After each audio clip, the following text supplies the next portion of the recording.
Bien, bonjour Agathe, Bonjour bienvenue dans cette discussion. Nous sommes en octobre 2021 et ça fait donc 2 mois que tu fais ton stage au sein d'Eclectic Minds.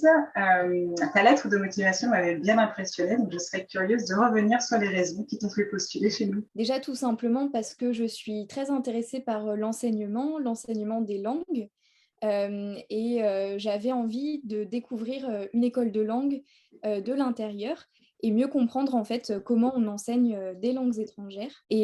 Plus spécifiquement, Eclectic Minds, c'est basé sur l'expression orale et la conversation en fait. Moi, c'est des choses qui m'ont un petit peu étonnée d'abord quand je me suis un peu renseignée sur le concept de cette école de langue. Et j'étais très curieuse de découvrir en quoi, justement, le fait de mettre l'accent sur ces compétences pouvait être utile et bénéfique dans l'apprentissage d'une langue étrangère. Au cours des dernières semaines, tu as découvert le terme d'andragogie. Qu'est-ce que tu en retiens? Tu as fait plusieurs lectures, on en a discuté plusieurs fois. Qu'est-ce que tu retiens de ce terme-là?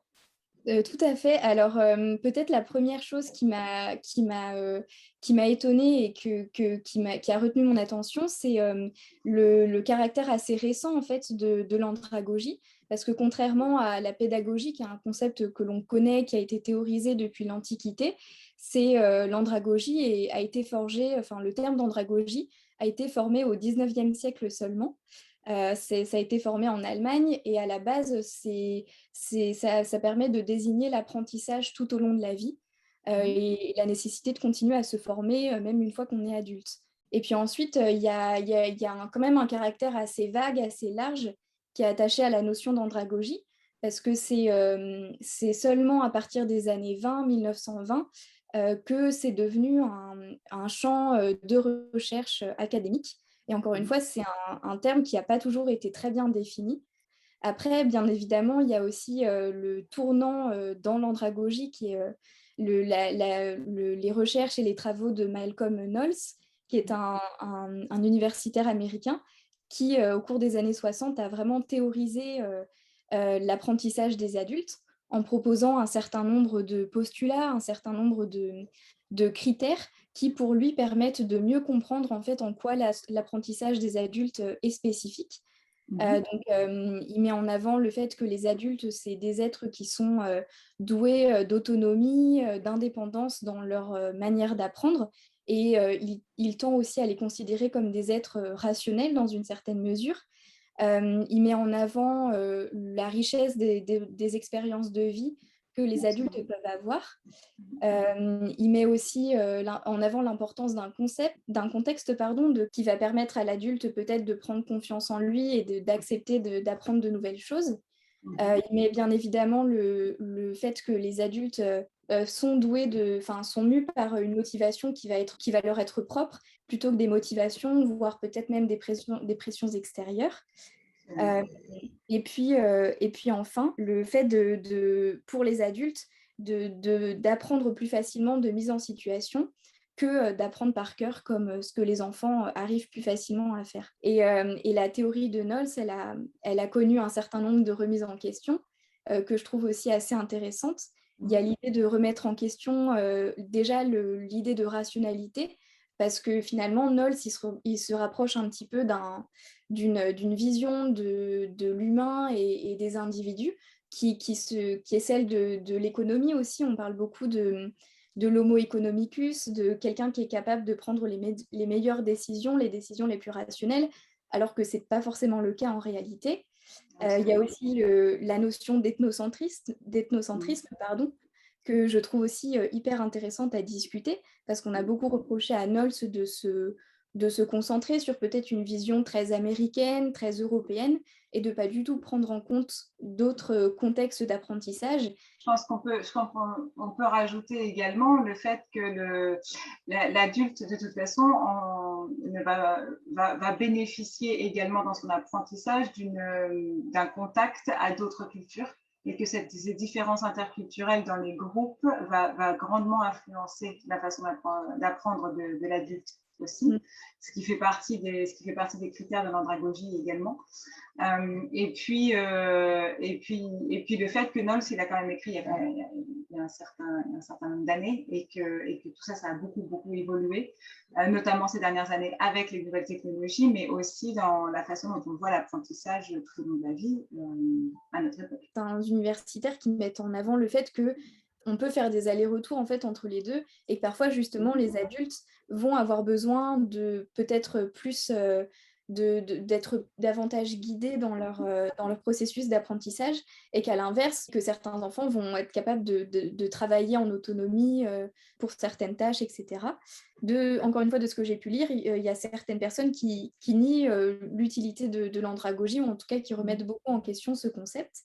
Et finalement, encore aujourd'hui, l'andragogie, ça veut dire beaucoup de choses, mais pour beaucoup de gens différents. Lors d'une discussion que j'ai eue avec Coralie, qui est professeure d'anglais ici à Eclectic Minds depuis septembre 2021, qui est britannique également, elle me disait qu'elle ne trouve pas beaucoup de différence en fait, entre la pédagogie, l'andragogie, entre l'apprentissage à des enfants, à des adultes. Et pourquoi est-ce que, de ton point de vue, c'est pertinent, voire peut-être nécessaire, indispensable de parler d'andragogie?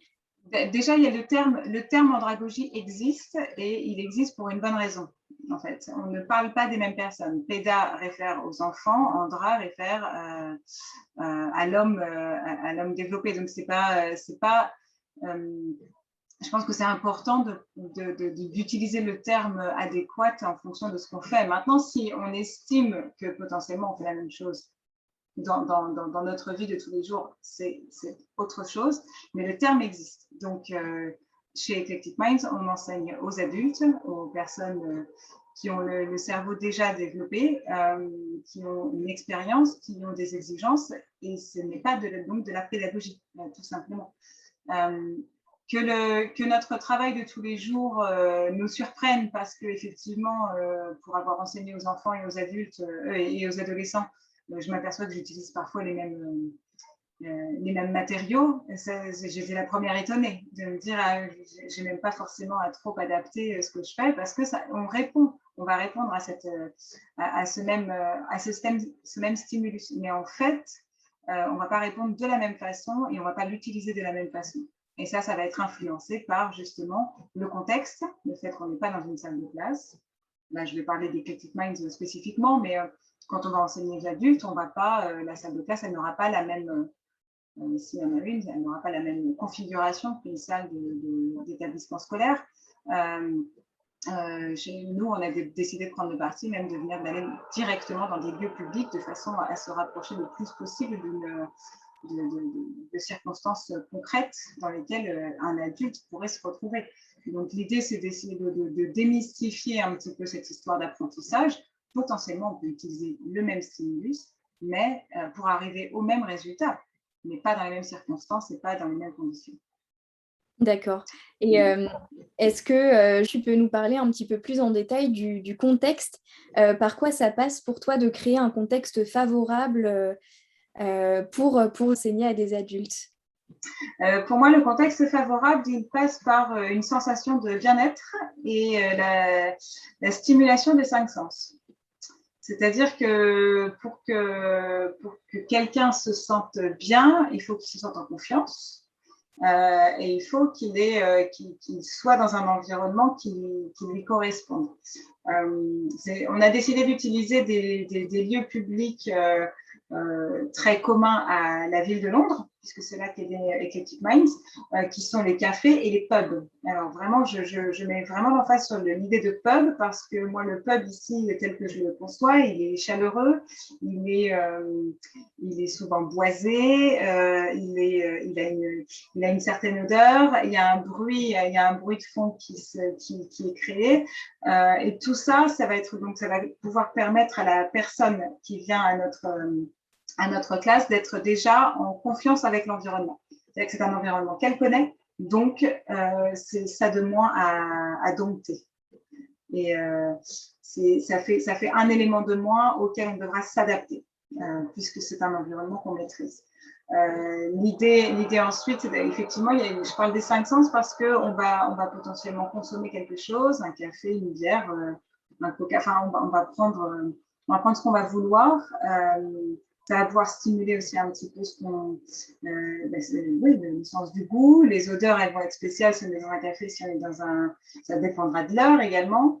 On aura un petit peu de bruit de fond qui vont nous mettre vraiment dans une situation complètement normale de tous les jours. Et donc, pour permettre une adaptation à d'autres situations d'échange et de communication, aussi naturelles soient-elles.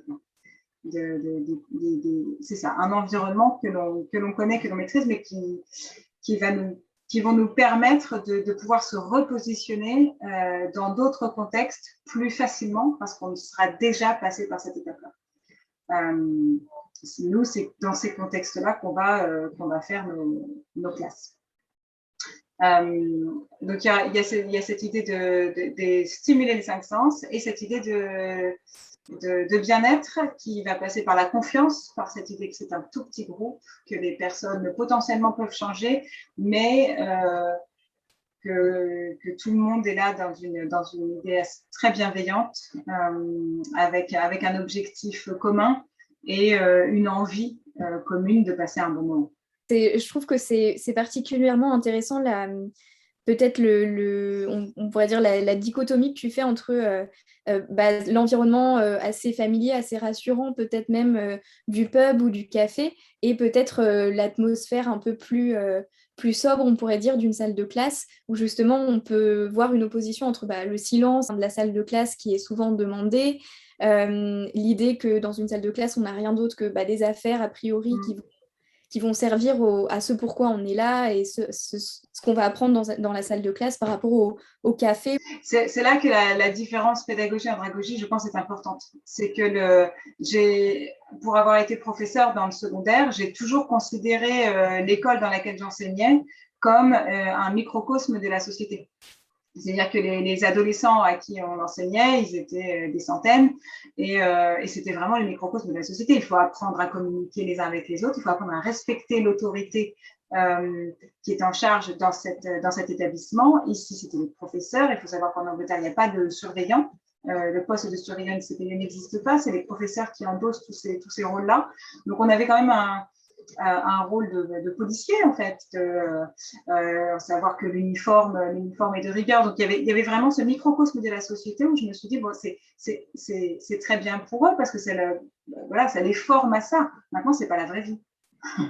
Et une fois qu'on en est sorti, une fois qu'on a grandi, qu'on est passé par une carrière, qu'on a commencé à faire nos vies, évidemment qu'on ne peut, je trouve ça un peu régressif de retourner dans une structure un peu stérile. Oui, et puis pour revenir sur la différence la différence entre pédagogie et andragogie, c'est sûr que le fait de prendre un café, de manger un gâteau, etc., c'est peut-être des sources qui pourraient être des sources de distraction pour des enfants et que un adulte va réussir à gérer. Absolument, l'enfant est constamment dans la découverte. Ouais. Et il est dans la découverte de son environnement et de sa gestion de ses propres émotions. Tout va être très stimulant pour l'enfant, alors que l'adulte, il aura déjà appris à gérer tout ça.